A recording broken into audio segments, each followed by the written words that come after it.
you have to break the internet. You have to break the algorithm. I think Tate did a great job at that, at showing that even algorithms can be absolutely demolished with absolute sheer willpower.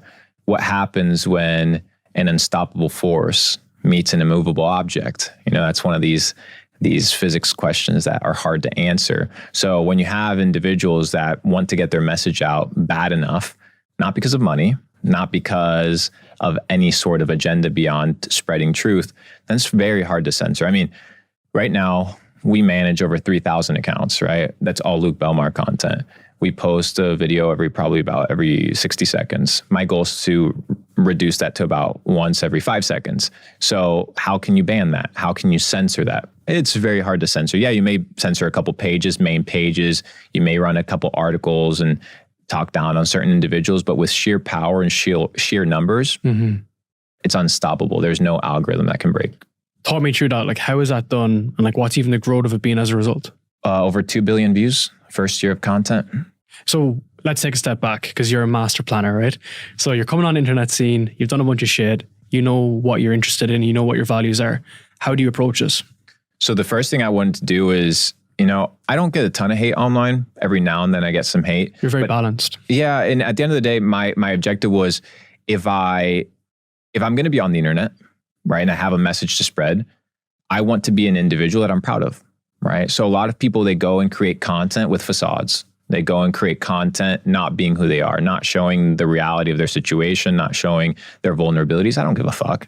Like I said in the beginning, it doesn't matter what people think. We're all going to die anyway. So I've already accepted this as a reality. So what somebody comments about me becomes insignificant and obsolete the moment I kind of put it into perspective. So yeah, dude, I think my main strategy was, first of all, becoming a person that was potentially worth listening to, that I had some ideas or some philosophies that are worth spreading. And people resonate not with me, they resonate with truth.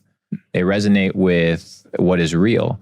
And most people have that ingrained deep down. They were like, oh, well, that makes sense. That makes sense. It's not that Luke's a G. It's like, oh no, he's just sharing something that I actually fundamentally truly believe in. Perspective shifting. And then on the other side, you have people that kind of get bothered by my comments, and you have people that get bothered by what I believe. And once again, it's because it's a disrupting factor to their current situation. And what I've come to find out is that most people attach their identity to their ideology.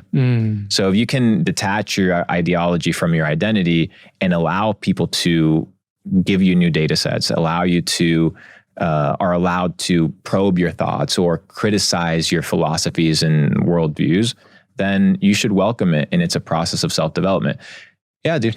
It's very interesting because people are drawn to you for the truth, just like Tate did, because it's perspective shifting. It's looking at something that's a narrative for so many years and then just questioning that narrative, and you'll get people to come to you, right? That's part of your tribe now. And that's how you've built that tribe.